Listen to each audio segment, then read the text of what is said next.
இந்த குடிசை வீட்டில் பிறந்த ஒரு சின்ன குழந்தை ஒரு நாள் ஒரு குடும்பத்தின் வாழ்க்கையையே மாற்றுமென்றால் நம்புவீர்களா? இது பணக்காரர்களின் கதை அல்ல. இது ஒரு சாதாரண கிராமத்து பையன் விஜயின் கதை. ஒரு சின்ன கிராமம், மண் வாசனை நிறைந்த காற்று. அந்த கிராமத்தின் ஓரத்தில் ஒரு பழைய குடிசை வீடு.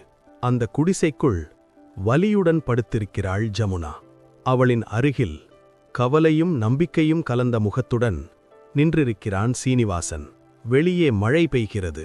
உள்ளே ஒரு குழந்தையின் முதல் அழுகை. அந்த அழுகை குடிசை முழுக்க பரவுகிறது.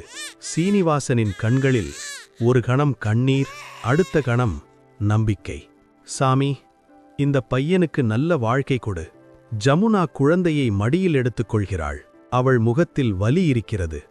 ஆனா அதைவிட பெரிய சந்தோஷம். எவ்வளவு கஷ்டம் வந்தாலும் என் பையன் நல்லவனா வளரணும். அந்த குழந்தைதான் விஜய். விஜய்க்கு ஒரு அண்ணன் செந்தில், ஒரு அக்கா சத்யா.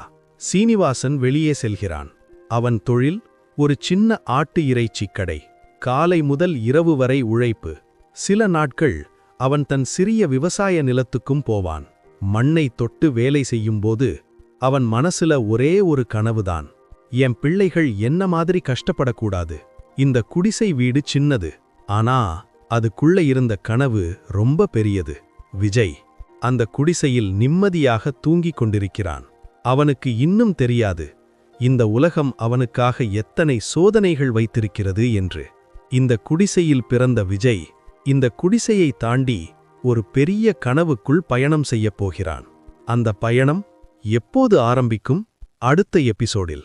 இந்த கதை உங்களுக்கு பிடிச்சிருந்தா லைக் பண்ணுங்க, கமெண்ட் பண்ணி உங்கள் எண்ணங்களை சொல்லுங்க. இந்த மாதிரி கதைகளுக்காக சப்ஸ்கிரைப் பண்ண மறக்காதீங்க.